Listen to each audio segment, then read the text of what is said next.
Scary Mouse Scrap with Brenda. I'm Brenda, and we're here today with the 5th and final installment of Disappearing Pinwheel. This is the quilt we're making behind us here, and we're on the cornerstones for the borders.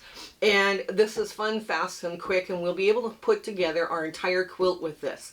So what we're going to do is all the stuff, the bits and bobs that you cut from those pinwheels, we're sewing them all back together and then putting somewhere else in the quilt. And this all works out really well. But first, let's get to our shout-outs.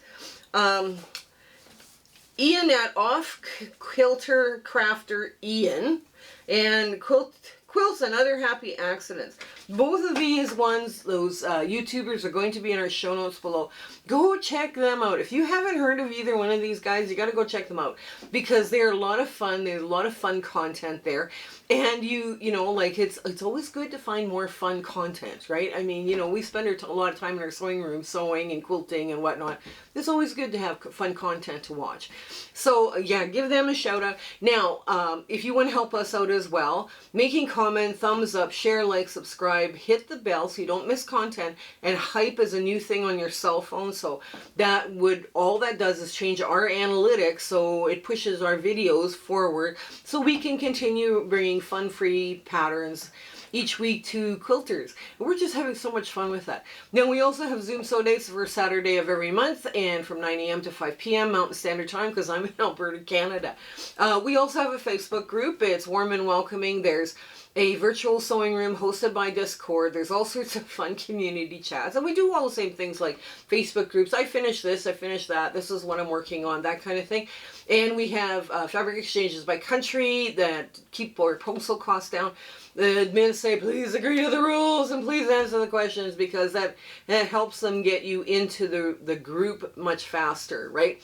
So now also I speak for free to quilting guilds and quilting groups. So if you're looking for a speaker that's talking about elements of design, working with scrap fabric, or making charity quilts, please put my name forward. I'd be delighted to give your group or guild a speaking engagement. And yeah, we always have such fun. We meet such talented quilters. And it's my way of giving back to the quilting community too, because I'm always so inspired when I talk to the other people in other guilds and sewing quilting groups. I just am amazed at what their talents are. It's just so very cool. Also, shout outs. If you guys find some really cool quilting channel on YouTube and they have a different voice, they're fun, they're putting out fun content, let me know. I'd be happy to add them to my shout out list. And just don't tell them that their name's been submitted. We're trying to sneak around and do something nice for people. It's always fun. Now you can reach me through the email address under the About tab or through the Facebook group. I'm good either way. I'm a little faster at Facebook than I am at email. Also, I got involved with 2 collaborations this spring, summer, and fall. The first one is the Quilter's Circle Challenge. And that's Michelle from Bits and Pieces, Sam Alberts, Deb from Sewing with Debbie, Kelly from Silly Moon Quilting, Kelly from Quilts Plus, Kelly's Quilts Plus, and Future Cat from New Zealand. Now, I've worked with some of these people before, but we've had such a blast with this. We come up with a theme, and then that theme is then, you know, everybody does their own thing with that theme. What does that mean to us? And we're just having so much fun with that theme. The other one was Handmade by Yang with Donna. She is doing the Back to Basic collaboration. She's in charge of that, and she's assembled quite a few YouTubers, and all of those names and channels are in their show notes below. Make sure you hit subscribe on all of them. You don't want to miss any of their content because wow, we've got some great content creators there. And what it is it's perfect for the beginner to teach them different skills and show them how to do things. But it's also really good for, you know, people who have picked up bad habits like myself. Hey, I admit I picked up some bad habits over the years. And they're just having a blast with this. This is so much fun. Let's see, what else have I got involved in? Oh, So Yeah is running their annual charity drive for homeless people in Alaska, I believe, and it ends August 15th. Now, their YouTube channel and their .com is going to be in the show notes below if you want to get more information on either that charity drive. Now, another charity drive that's coming is the Orchid Valley Quilt Guild is looking for heart blocks anywhere from 4 to 8 inches unfinished, and they need them by October 15th. And that's to be sent to Kelowna, BC. Now, I'm going to put the address and everything in our show notes below so you guys can see this. Now, if you're Canadian, this is also going to be announced at Quilt Canada. But, I mean, this is kind of an important thing. And I think they would love to see blocks from all over Canada and North America or wherever you're from. So that will, like I say, I will be putting in the full address and where to mail it to and everything else like that. But it's anywhere from 4 to 8 inches unfinished. So that's going to be kind of an important thing to be doing for with your time here. So I think that's it. Yes, we covered everything. So come on in.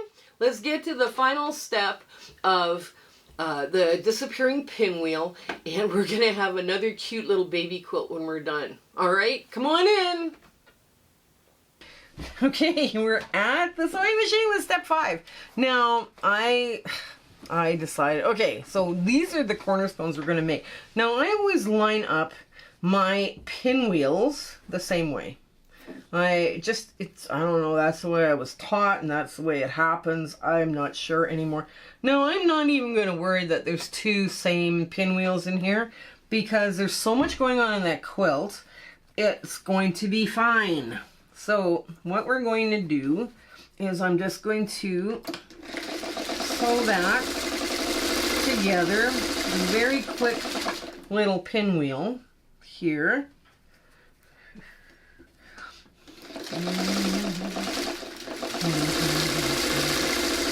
There we go. This is such a quick little project. It's amazing.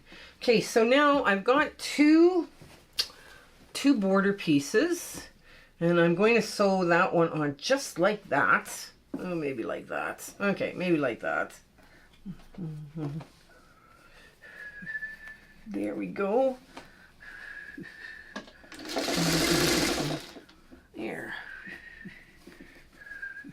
There we go. Line everything up. You want those points as sharp as possible. Right? That's number 1 in this. And to get those sharp points. Now, I'm just going to nest and make sure everything nests all the way through. And I'm just going to finish this pinwheel up by sewing the other way. Now, there we go. Now you can see all of this turns this way, so this will fall this way. The top will fall down this way, and the bottom one will go that way. So we get a nice sharp point in the middle. Everything points into the middle. Oops, oops, oops, oops, oops. Wrong. There we go.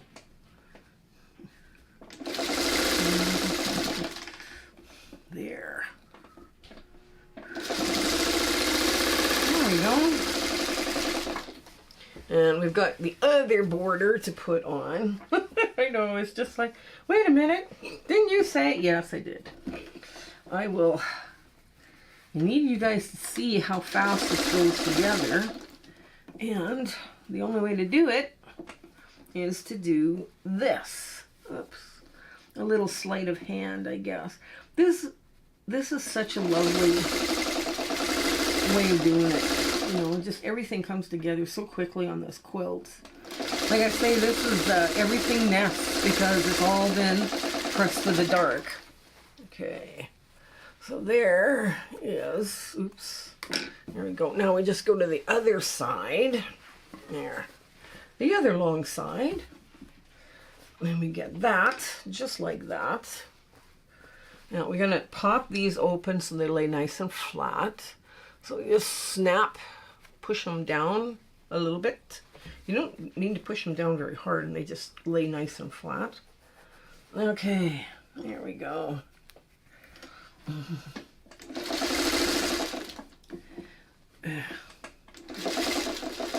Now, I heard from a long armor that if your borders have multiple seams, they would love it if you did a victory lap of stitching around the outside edge. I don't know how many people have done that when they send stuff to a long armor. I did not know that myself, but apparently That's actually a very good idea, especially if you're doing lots of little piecing. It's like, oh my gosh.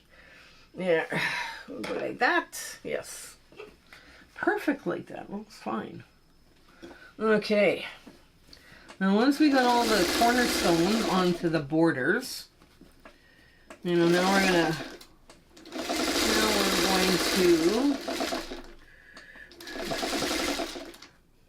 there. Now I'm going to show you how fast it is to put the border, this border with the cornerstones on. So I'm going to open this baby up and find a side without a border, and here we are. And oops, they are just just like that. And of course it doesn't want to stay now because I'm big. It's going to be it's going to be a bigger crib size. You know, I make my crib size a little bit big because that way the little one, as they grow, they get to take it to a toddler bed. And they get to take it to their twin bed, you know. And I think it's just a little, they feel more comfortable. It's not all strange and new, you know, and they tend to sleep a little bit better with that, you know, that extra, oh yes, I know what this smells like. Yeah, this is perfect. There we go. Now, with my grandkids, I got my niece Holly. Oh, what a sweetheart she is. I got my niece Holly to make this quilt, and we picked the wildest, craziest batik colors, and she was kind of like taken back at how many colors went into this quilt, and I was just like, well, you know, kids love lots of color. You know, kids love lots of color. I mean, this could end up being a couch throw when we're done, so it depends, you know, whether they're gonna take it for, you know, with all the crazy little dancing men and all this stuff in here. You know, it's up to them whether they give it as a crib or a couch throw. But anyways, yeah, it's all fun. You know, you put all these wild and crazy colors together. The kids just loved it. And my grandchildren, because she made it for the grandkids, my grandkids, she was just taken back how well loved it was. It had come back to me a couple of times for repairs because, you know, little ones, they're not the most careful when it comes to their quilt because they're well loved and they know it's well loved and they know Grandma will make them another one because Grandma loves to spoil the grandchildren. Yes, they do. Okay. But that's okay. Yeah, so hers had to come back after a few times for repairs, but it all looked good. It all looked good when it was done. Okay. Now all we're doing here is nesting along that edge. And what that's gonna do is create all these sharp points. Now, if you wanted to put a stop border in, you could, definitely. You could do that and it would look really cool. You know, I'm doing something that's maybe a little quick. But if you wanted a stop border in a contrasting color, or you're making, you know, out of a bunch of different colors, you'd want, like, say, a white stop border or something, you know, kind of give definition of the inside and the outside of the quilt, you could definitely do that. And just make sure that that stop border, let's say you're going to use a 2.5 inch strip, with that 2.5 inch strip has to go this way as well, right? Because you need the length on your cornerstones. So, because now your quilt won't fit together the way it does. Like you'd need if you're doing a 2.5 inch stop border, you need a 2.5 inch strip between the cornerstone and the border pieces. Otherwise, this won't fit together. Just saying, the math won't work out. Okay, here we go. Let's get this. There we go. Nice. Okay, let me get the other border on, the final border, and because we're just about at the end of this, and we'll get to our lovely ta-da moment, and you'll see what I've done. Okay, so the baby quilt now is done with the borders and the cornerstones on it. This is the twin. Yes, I made lots of green pinwheel blocks, and the ones that are left over, I also made a couple of twin blankets or twin quilt tops with as well. And those are going to be donated to charity as well. But this is what happens when you put on that outer border, right? So you get a bit of definition here. Now I'm just going to stand up and hold this for you. So you can see there's one big pinwheel still in the middle, but everything else is made out of pinwheels. So yeah, this came together beautifully, and we have lots of color, lots of low volume, and all sorts of fun things going on with this quilt. And we ended up getting rid of quite a bit of green fabric. So yay! Yay to the green! Like I say, both of these quilts are, oh well, all of them are going to be donated to charity, and hopefully the person who gets them will love them. So I hope you're sewing along with this, and I hope you enjoyed this kind of a sew along. This one was fun and fast and easy to do, and it was all patchwork. So you guys, I hope you have an absolutely gentle week ahead, and life is treating you just so lovely that you can't believe it, and your quarter inch is right on the money. So you guys stay well and take care until we see each other again. Okay, bye! My husband and I would like to thank you for all of your support and watching our videos and sharing and liking. It has just been, you've put us on such an amazing journey, and we are having so much fun. I hope everything is going so well in your life, and you know, your quarter inch is perfect, everything is working out for you. And we're just so happy to be part of your lives, and you having, like I say, you're watching us. I was just so thrilled that you're doing that. So I want to say goodbye, and I want to thank you with all my heart. Okay? Take care. Bye.